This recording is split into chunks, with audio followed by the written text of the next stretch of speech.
Career मंत्रा, सफलता की मंजिल और सपनों की नई उमंग, आकाशवाणी के संग। नमस्कार श्रोते हो, करियर मंत्रा या कार्यक्रमामध्ये मी मीरा तुमचं सगळ्यांचं अगदी मनापासून स्वागत करते. श्रोते हो, मागच्या करियर मंत्रा या कार्यक्रमामध्ये आपण इंटिरियर डिझायनिंग या करियर अपॉर्च्युनिटीबद्दल माहिती घेतली. आज आपण त्यातलीच अजून एक वेगळी स्ट्रीम म्हणजेच आर्किटेक्चर याच्याबद्दल माहिती घेणार आहोत. आर्किटेक्चर म्हणजेच वास्तुकला. याचा अर्थ असा होतो की इमारती किंवा इतर रचनांचं डिझाईन आणि नियोजन करण्याची कला आणि विज्ञान म्हणजेच वास्तुकला किंवा आर्किटेक्चर.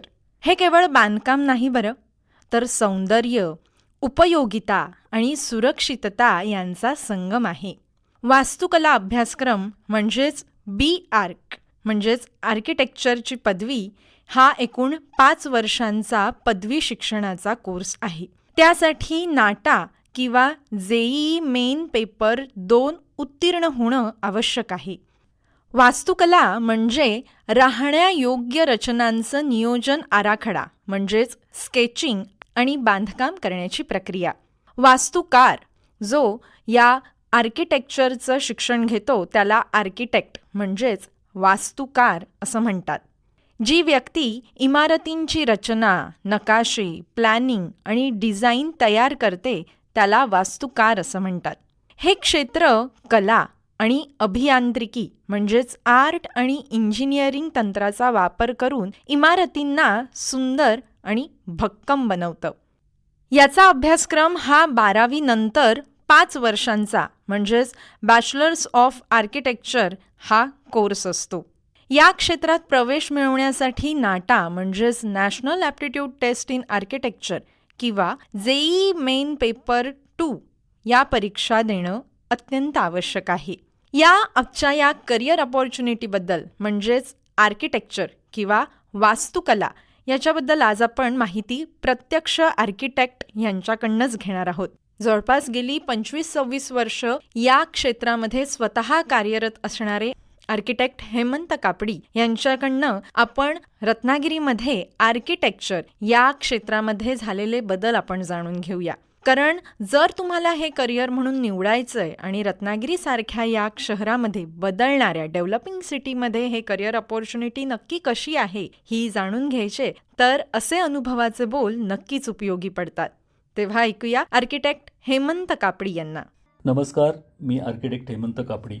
मी रत्नागिरीमध्ये 2000 सालापासून प्रॅक्टिस सुरू केली. त्याच्या आधी मी मुंबईमध्ये जॉब करत होतो आणि मग जेव्हा माझं 99ला रजिस्ट्रेशन वगैरे झालं काउन्सिल ऑफ आर्किटेक्टची, तेव्हा मग मी इकडे शिफ्ट होण्याचा निर्णय घेतला रत्नागिरीला. सुरुवातीला जेव्हा रत्नागिरीला आलो त्यावेळेला स्वाभाविकपणे मी त्या मुंबईमध्ये काम केलेलं असल्यामुळे तिकडच्या वातावरणाशी तुलना करायचो रत्नागिरीची. आणि रत्नागिरीमध्ये तेव्हा हे आर्किटेक्चर ह्या गोष्टींबद्दल मोठा अवेअरनेस नव्हता. फार कमी लोकांना माहिती होतं की बिल्डिंगचं प्लॅनिंग करणं म्हणजे हे आर्किटेक्टचं काम आहे वगैरे. इथे बरेचसे सिव्हिल इंजिनियर्सकडूनच प्लॅन घेण्याची तेव्हा सवय होती लोकांना, कारण त्यावेळेला नव्हते आर्किटेक्ट्स अवेलेबल इथे. आणि जे काही कोणी मोठी कामं आर्किटेक्ट अपॉइंट वगैरे करून केली जायची ते बहुतेकचे आर्किटेक्ट सगळे पुणे, मुंबई, कोल्हापूर अशा शहरांमधलेच असायचे. आताही तो ट्रेंड अजूनही आहे. अजूनही लोकांना वाटतं की मोठ्या शहरातून काम करणारी एखादी फर्म असेल तर ती जास्त चांगल्या प्रकारे काम करून देईल आपल्याला की काय वगैरे, असा काहीतरी समज असावा. पण तरीसुद्धा आता मी जेव्हा इथे आलो 2000 साली आणि आता 2026 चालू आहे, तर ते ह्याच्यामध्ये नक्कीच फरक पडलेला आहे भरपूर. आता भरपूर आर्किटेक्ट्स इथे काम करत आहेत. आता यंग जनरेशनमधले खूपच लोक आहेत. आणि तेव्हा कसं होतं की लोकांना कन्सल्टंट आर्किटेक्ट या विषयावरती जास्त खर्च करावा असं वाटायचं नाही. म्हणजे कन्सल्टंट आर्किटेक्टला जे पैसे द्यायचे आहेत त्याच्याऐवजी आपण एखादा घरातला आयटम किंवा बांधकामातला आयटम आपला होऊन जाईल असा एक समज असायचा लोकांचा. अर्थात हे तेवढं खरं नाही आहे. कारण काय की आर्किटेक्टकडे जेव्हा आपण प्लॅन करून घ्यायला जातो त्यावेळेला त्याच्याकडे संपूर्ण डोळ्यासमोर त्याच्या संपूर्ण नकाशा असा असतो की बाबा तुमचं बजेट काय आहे, तुमच्या साईटच्या कंडिशन्स काय, त्याप्रमाणे तो तुम्हाला प्लॅनिंग करून देत असतो. मग त्यामुळे कसं कधी कधी जर बजेट कन्स्ट्रेंट असतील तर तो इकॉनॉमिकल कसा होईल, त्या ज्या तुमच्या उपलब्ध बजेटमध्ये जास्तीत जास्त चांगलं काम कसं बसेल वगैरे याचा विचार तो नक्कीच करत असतो. आणि आणखीन आत्ता अलीकडे जो बदल झालेला आहे त्यावेळेला कसं की आपल्या इकडे फार साधनं कमी होती, म्हणजे साधं तेव्हा ट्रेसिंग्ज वापरायला लागायचे आणि त्या ट्रेसिंगचं प्रिंटिंग वगैरे आपल्या रत्नागिरीत व्हायचं नाही. त्या प्रिंटिंगसाठी मुंबईला जायला लागायचं. म्हणजे मी ज्यावेळेला साताऱ्यात साताऱ्याची पण कामं माझ्याकडे होती. साताऱ्याच्या कामाचं प्रिंटिंग असेल तर मी इथून काम करायचं, मुंबईला जायचं, ते प्रिंटिंग तिथून करून घेऊन साताऱ्याला जायचं, साताऱ्याहून परत रत्नागिरी वगैरे असं माझी गोल फेरी करावी लागायची. आजकाल नवीन पिढीला ते सगळं इथे बऱ्यापैकी सगळ्या गोष्टी उपलब्ध झालेल्या आहेत आणि इंटरनेटमुळे आणखीन एक फरक पडलेला आहे. म्हणजे लोकांच्या इतक्या अपेक्षा वाढलेल्या आहेत की लोक वेगवेगळे ॲप्स किंवा सोशल साईट्स वगैरे याच्यावरून आपल्या बिल्डिंग किंवा इंटेरियर संदर्भातल्या माहिती जमा करतात आणि मग ते घेऊन येतात आमच्याकडे की अरे हा सर याच्याप्रमाणे आम्हाला काहीतरी करून पाहिजे वगैरे. ठीक आहे, म्हणजे ते रेफरन्स म्हणून त्यांनी रिफर करायला काहीच हरकत नाही. आणि त्यांच्या अपेक्षा ह्या पण आणखीन वाढलेल्या आहेत की त्यांच्याकडून आमच्याकडे काम आल्यानंतर ते अगदी लगेचच 2-4 दिवसामध्ये त्यांना काहीतरी बघायला मिळालं पाहिजे वगैरे. अर्थात हा काय बदल वाईट नाही आहे, चांगला आहे. नवीन पिढीने या गोष्टी लक्षात घेतल्या पाहिजेत की तुमच्याकडे एखादं काम आल्यानंतर तुमचा रिस्पॉन्स एकदम प्रॉम्प्ट रिस्पॉन्स असायला हवा आणि त्याप्रमाणे तुम्हाला एस्टॅब्लिश व्हायला फार काही अडचण येईल असं नाही. लोकांना रिझल्ट्स फास्ट हवे असतात आजच्या काळामध्ये. तर नवीन पिढीने ही गोष्ट लक्षात घेऊन त्याप्रमाणे आपल्या प्रॅक्टिसची आखणी करावी आणि खरं तर नक्कीच भविष्य चांगलं आहे या क्षेत्रामध्ये. फक्त काय की तुमच्याकडे तेवढा उत्स्फूर्तपणा पाहिजे. धन्यवाद. आपण रत्नागिरी बदलतेय असं बरेच जण म्हणतो. दर 5 वर्षानंतर त्याच जागेचा फोटो पुन्हा एकदा काढला तर खूप बदल आपल्याला जाणवतात आणि ह्या सगळ्यांमध्ये खूप मोलाचा असा वाटा या आर्किटेक्टचा असतो. हे आपल्याला हेमंत सरांकडनं कळलंच असेल. आर्किटेक्चर या क्षेत्रामध्ये सुद्धा किती बदल झाले हे आत्ताच आपण ऐकले. आता आपण जाणून घेऊया नक्की 12वी सायन्स नंतर जर आपल्याला या फील्डमध्ये प्रवेश घ्यायचा असेल, जर आपल्याला आर्किटेक्ट बनायचं असेल तर नक्की कोणते पर्याय आहेत. त्याचबरोबर हा अभ्यासक्रम अभ्यासताना अजून कुठले कोर्सेस करणं आवश्यक आहे का, ह्याच्यामध्ये करिअर अपॉर्च्युनिटीज नक्की कशा आहेत हे पण आपल्याला जाणून घेणं आवश्यक आहे, नाही का? चला तर श्रोतेहो, ऐकूया आर्किटेक्ट प्रफुल्ल चव्हाण यांच्याकडनं याविषयीची अधिक माहिती. 12th सायन्स केल्यानंतर आर्किटेक्चरल कॉलेजेस जिथे तुम्ही ॲडमिशन घेऊ शकता. ह्याच्यामध्ये गव्हर्नमेंटमध्ये महाराष्ट्रात 3 कॉलेज आहेत. एक सर जे कॉलेज ऑफ आर्किटेक्चर मुंबई CSTला आहे. त्यानंतर अकॅडमी ऑफ आर्किटेक्चर म्हणजे रचना संसद कॉलेज ऑफ आर्किटेक्चर हे प्रभादेवी इथे आहे. BKPS पुणे हे एक तिसरं गव्हर्नमेंट कॉलेज आहे. महाराष्ट्रात ही 3च गव्हर्नमेंट कॉलेज आहेत.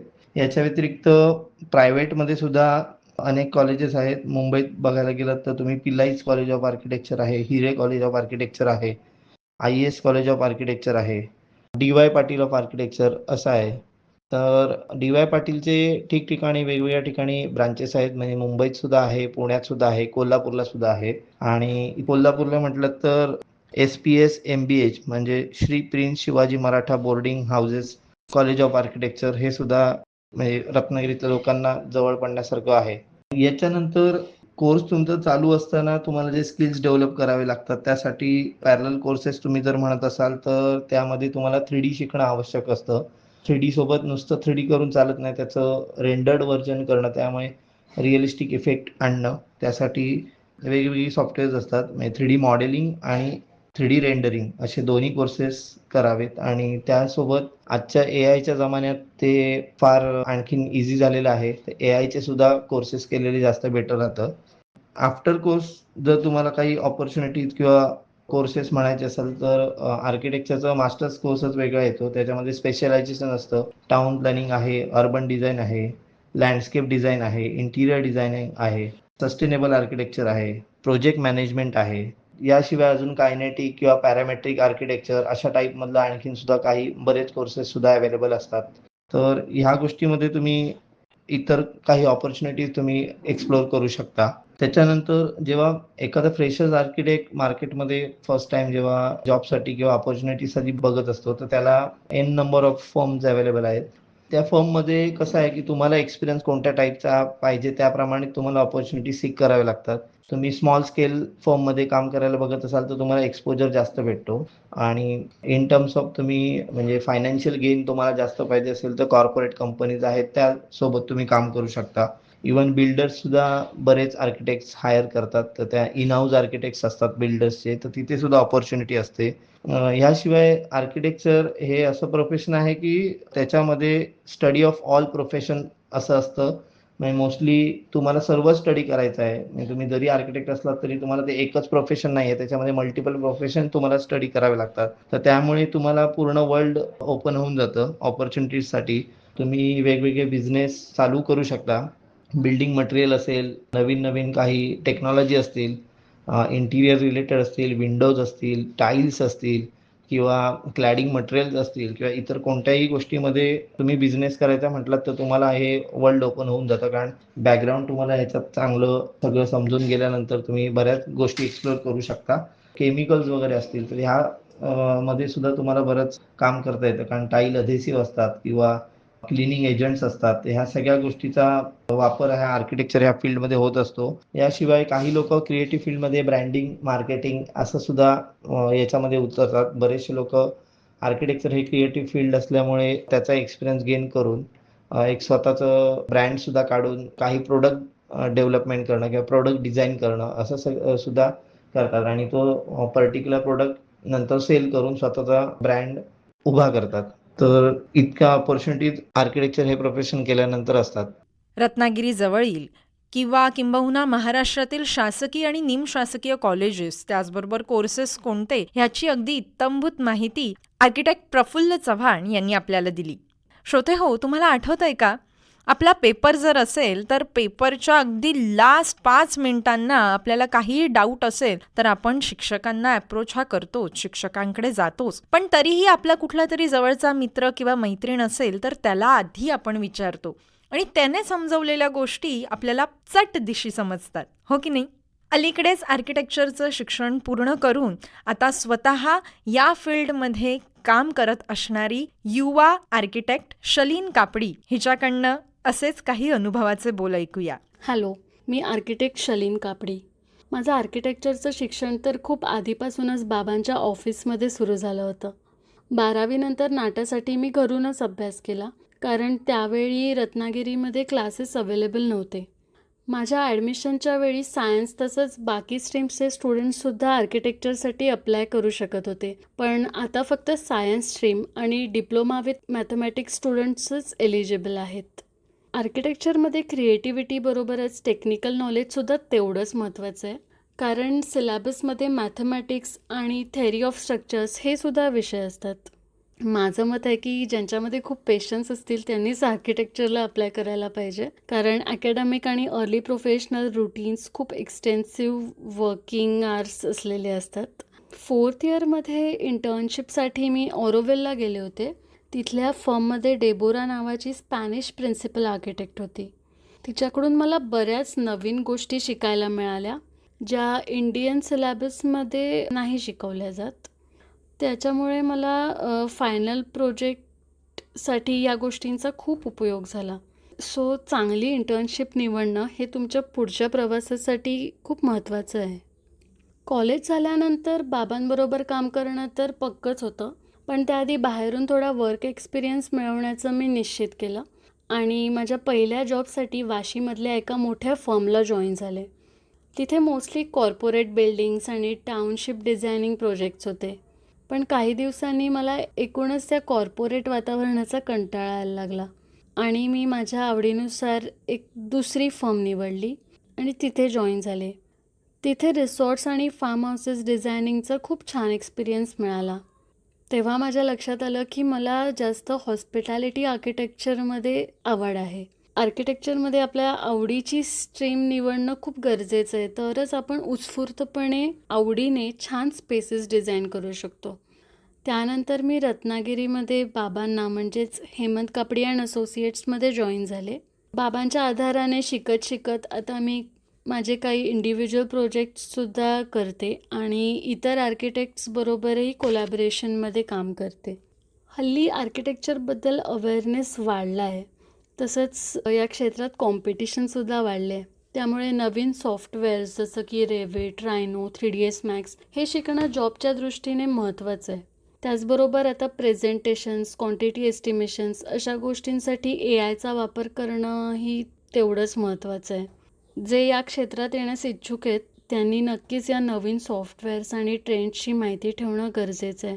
ज्यांना कलेची आवड आहे आणि टेक्निकल गोष्टींबद्दलही उत्सुकता आहे त्यांच्यासाठी आर्किटेक्चर हे फील्ड खूपच छान आहे. रत्नागिरीमध्ये आर्किटेक्चर बघायचं झालं तर आता रत्नागिरीत टुरिझमच्या दृष्टीने भरपूर डेव्हलपमेंट होते आहे, पण त्या मानाने इन्फ्रास्ट्रक्चर डेव्हलपमेंटसाठी अजूनही खूप स्कोप आहे. जे या टुरिझम क्षेत्रामध्ये आहेत त्यांनी आर्किटेक्ट्सच्या सल्ल्याने आपले प्रोजेक्ट्स डेव्हलप केले पाहिजेत आणि जे आर्किटेक्ट्स अशा प्रोजेक्ट्सवर काम करत आहेत त्यांनी आपल्या क्लायंटना उत्तमरित्या गाईड केलं पाहिजे, जेणेकरून रत्नागिरी टुरिझमला पुढे जाऊन अजून छान प्रतिसाद मिळेल. काय मग श्रोते हो, आर्किटेक्चर हे क्षेत्र करिअरच्या दृष्टिकोनातून कसं असेल ह्याची थोडीशी तरी झलक तुम्हाला आज नक्कीच मिळाली, नाही का?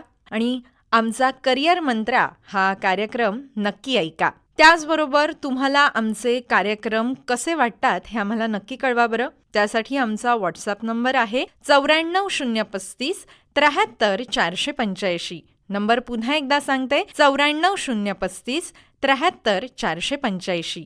चला तर श्रोते हो, परत भेटूच करिअर मंत्राच्या पुढील भागामध्ये. तोपर्यंत नमस्कार. करिअर मंत्रा, सफलता की मंजिल और सपनों की नई उमंग, आकाशवाणी के संग.